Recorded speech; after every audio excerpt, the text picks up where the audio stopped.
ശ്രീപദേ രാമ രാമ രാമ രാമ രാഘവ നമോസ്തുതേ.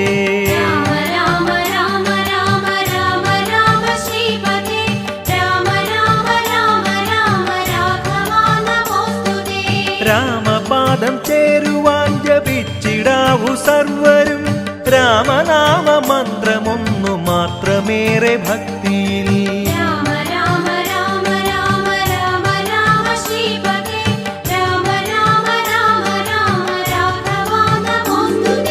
രാമനാമം ചുണ്ടിൽ നിന്നുതിർന്നിടുന്ന വേളയിൽ ശ്രീമയങ്ങളായിടുന്നു കാലവും പ്രപഞ്ചവും.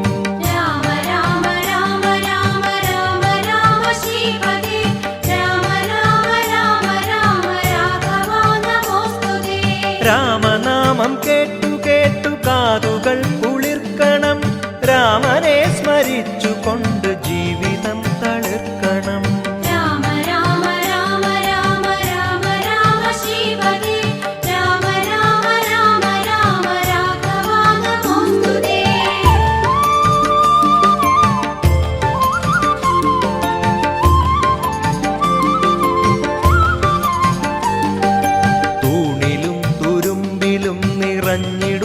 ജാനകി മണാളനാമ മന്ത്രമെത്ര മോഹനം അനശ്വരം. രാമ രാമ രാമ രാമ രാമ രാമ ശ്രീപദേ രാമ രാമ രാമ രാമ രാഘവ നമോസ്തുതേ. പാർവതിക്കു കാന്തനാം മഹേശ്വരന്റെ നാവിലും ഭാവതീവ്രമായി വിടർന്നു നിൽപ്പു രാമ മന്ത്രണം.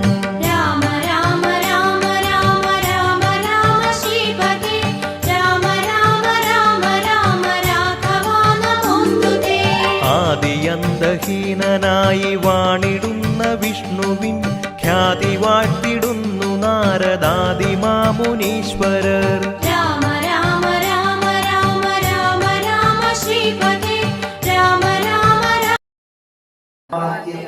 ഗ്രാഹ്യമല്ല മഹാദേ. ഇത് കേട്ടപ്പോൾ ഭരതൻ സമ്മതിച്ചു കൊടുത്തില്ല. ഭരതൻ അതിന് വേറെ എന്താ പറഞ്ഞത്, സ്ത്രീജിതൻ ഭ്രാന്തൻ ഉന്മത്തൻ. ആ ദശരഥന്റെ രാജാവിന്റെ അവസ്ഥ എന്താണെന്നുള്ളത് പിന്നെ ഭഗവാൻ അറിയാമല്ലോ. അദ്ദേഹം സ്ത്രീജിതനായിരുന്നു. ആ സ്ത്രീ പറഞ്ഞത് മാത്രം കേട്ടിട്ട് അവരുടെ പിന്നാലെ നടക്കുകയായിരുന്നു. ഭ്രാന്തൻ ഉന്മത്തൻ, ഭ്രാന്തനെ പോലെയാണ് അദ്ദേഹം പിന്നെ അവസാന കാലത്ത് ഓരോന്ന് പറഞ്ഞിരുന്നത്. അതിലൊന്നും വാക്കുകൾ അതൊന്നും ശരിയായ വാക്കുകളല്ല. വയോധികൻ, വളരെ വയസ്സ് പ്രായം കൂടിയിട്ട് ബുദ്ധി തന്നെ പ്രവർത്തിക്കാത്ത രീതിയിലുള്ള ആളായിരുന്നു. രാജഭാവം കൊണ്ട് രാജസമാനസൻ, ഈ രാജാവാണെന്നുള്ള ആ ഭാവത്തില് അദ്ദേഹം എന്തൊക്കെയും ചെയ്തു. അതൊന്നും കണക്കൂട്ടണ്ട. ചൊന്ന വാക്യം ഗ്രാഹ്യമല്ല. അങ്ങനെയുള്ള ആ ദശരഥൻ പറഞ്ഞ വാക്യം ഗ്രാഹ്യമല്ല, നമുക്കത് എടുക്കണ്ട. മഹാമതേ, മന്നവനായി ഭവാൻ വാഴുക മടിയാതെ രാജാവായിട്ട് നീ തന്നെ വസിക്കണം, നീ തന്നെ വാഴണം, രാമൻ തന്നെ രാജ്യം ഭരിക്കണം എന്ന് വീണ്ടും ഭരതൻ പറയാം. എന്നു ഭരതവാക്യം കേട്ടു രാഘവൻ പിന്നെയും മന്ദസ്മിതം ചെയ്തു ചൊല്ലിനാൻ. അപ്പൊ ശ്രീരാമൻ വീണ്ടും സാധുജനങ്ങൾ നരകത്തിലും അതിഭീതി പൂണ്ടിടും അസത്യത്തിൽ മാനസേ, എങ്കിൽ ഞാൻ വാഴൻ വനേ നിത്യവഴി സങ്കടമില്ലേ രാജ്യവും വാഴുക. അപ്പോ ശ്രീരാമൻ പറഞ്ഞു, അത് നീ പറഞ്ഞതെന്ന് പറഞ്ഞാൽ ശരിയല്ല. എന്താ കാരണം വെച്ചാൽ അദ്ദേഹം നാരീജനൊന്നും അല്ല, അദ്ദേഹം അങ്ങനെ നടക്കുന്ന ആളല്ല, അദ്ദേഹം മൂഢാത്മാവൊന്നുമല്ല.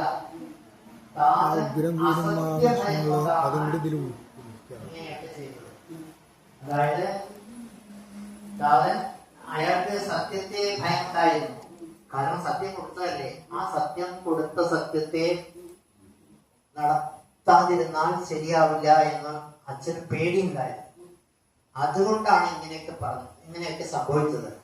അപ്പൊ അതുകൊണ്ട് ആ ദോഷം നമ്മളിപ്പോ പറയരുത്. സാധുജനങ്ങൾ നരകത്തിലും അതിഭീതി പൂണ്ടിടും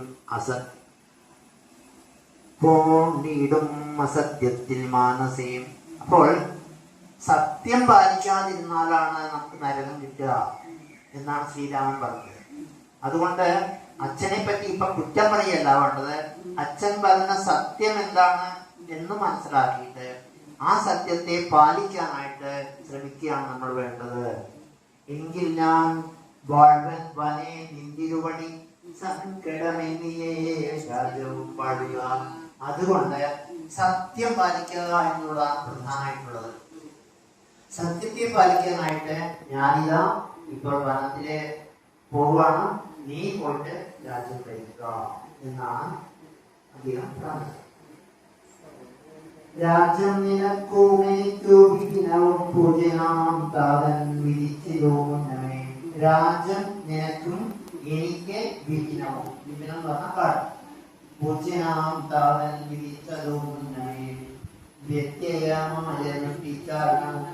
സത്യവിരോധം വരുമെന്നു നിർണയം.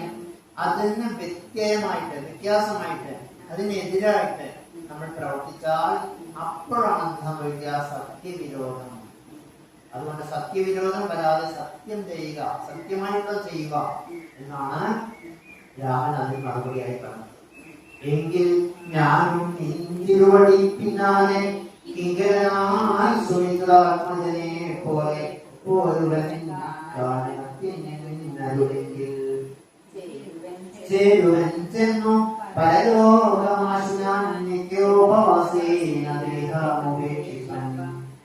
അപ്പൊ ഭരതൻ അത് കേട്ടപ്പോ, ഭരതൻ പറഞ്ഞത് ശ്രീരാമൻ കേൾക്കുന്നില്ല എന്ന് പറഞ്ഞപ്പോൾ ഭരതൻ വേറൊരു ആശയം പറയാം.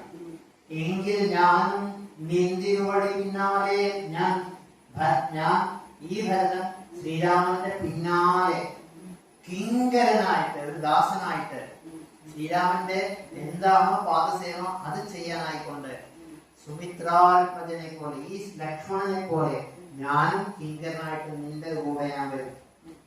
ഒരുവൻ ഞാൻ കാനനത്തിന് വരും. അത് സമ്മതിച്ചില്ല എങ്കിൽ, അരുതെങ്കിൽ ചേരുവൻ ചെന്നു പരലോകമാശുനാൻ. നിങ്ങൾ അത് സമ്മതിക്കുന്നില്ലെങ്കിൽ ഇപ്പൊ ഇവിടെ ഞാൻ എന്ത് ചെയ്യും, മരണത്തെ വരിക്കും എന്ന് പറയും. അവസാനത്തെ കൈയാണ് ഭരതൻ പ്രയോഗിക്കുന്നത്. ഇനി ഞാൻ കാട്ടിലേക്ക് നിങ്ങളുടെ കൂടെ എന്നെയും കൊണ്ടുവരിക, അതേ ചെയ്യാനുള്ളൂ എന്ന് ഭരതൻ പറഞ്ഞു.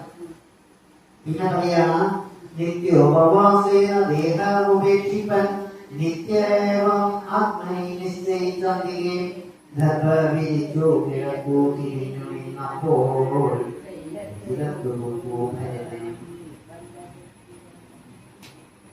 അപ്പോ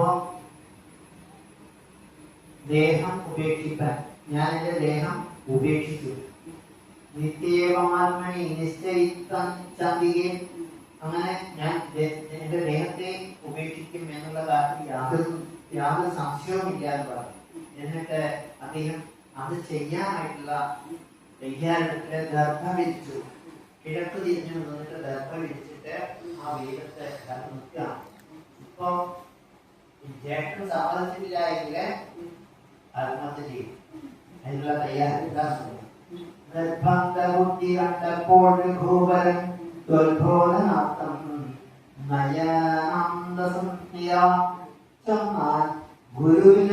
ഗുരുവിനോടപ്പോൾ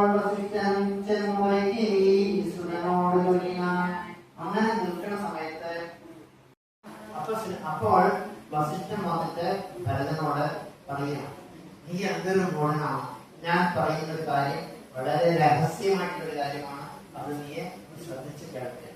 രാമനാകുമതോ നാരായണൻ പരൻ താമരസ്വൽഭവൻ അധികധാരം ഭൂമിയിൽ സൂര്യകുലത്തിൽ അയോധ്യയിൽ ഭൂമിപാലന ആത്മജനായി പിറന്നിതു. ശ്രീരാമചന്ദ്രൻ എന്ന് പറയുന്നത് സാക്ഷാൽ നാരായണനാകുന്നു. അത് അദ്ദേഹം ഇപ്പൊ ഭൂമിയിലേക്ക് വരാനുള്ള കാരണം താമരസ്വൽഭവൻ അർത്ഥിക്കാരണം. താമരസ്വൽഭവൻ എന്ന് പറഞ്ഞ ബ്രഹ്മാവ് പറഞ്ഞത് കൊണ്ട് ആണ് ശ്രീരാമചന്ദ്രൻ ഭൂമിയിലേക്ക് വന്നിരിക്കുന്നത്. ഭൂമിയിൽ സൂര്യകുലത്തിൽ അയോധ്യയിൽ ഭൂമിപാലാൻ മദാനായി കിടന്നു.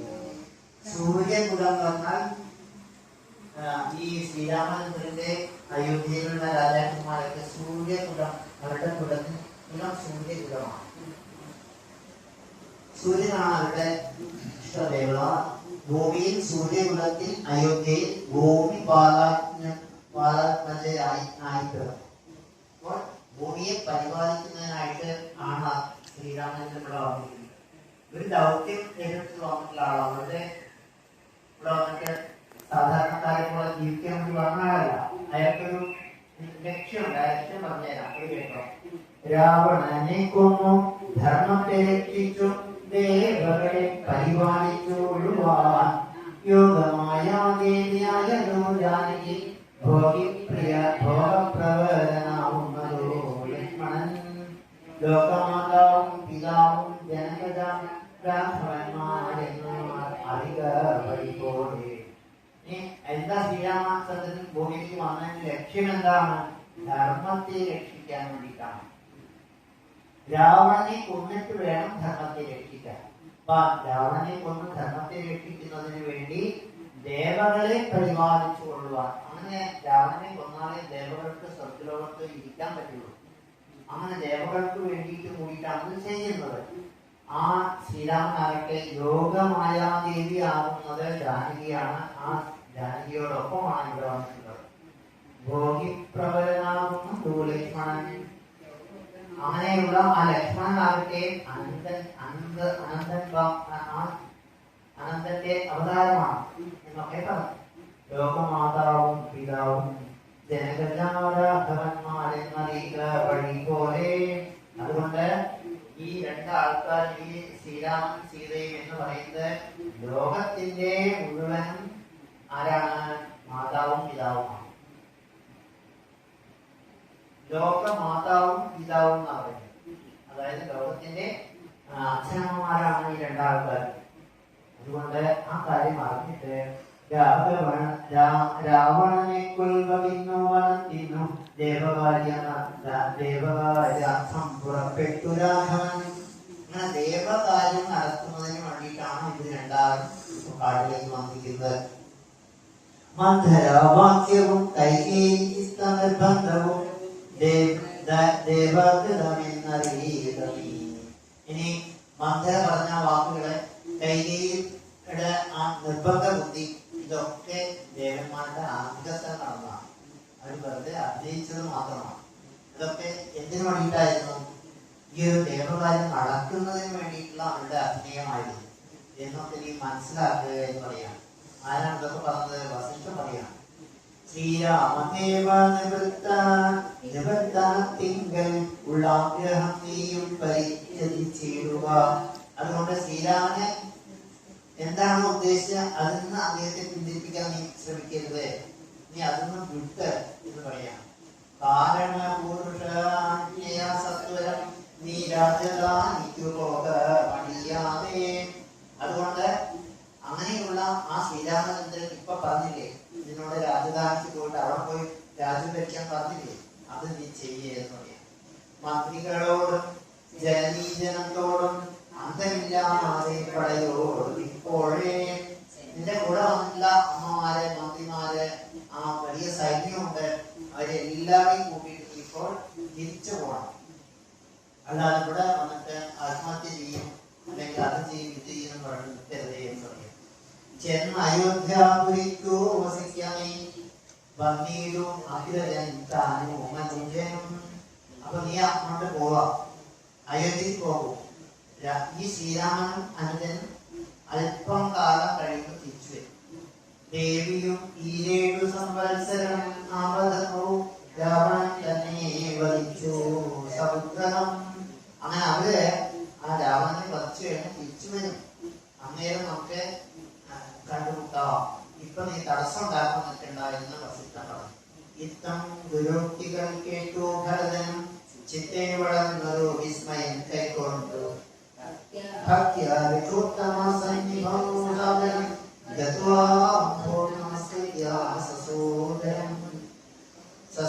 സസോദരം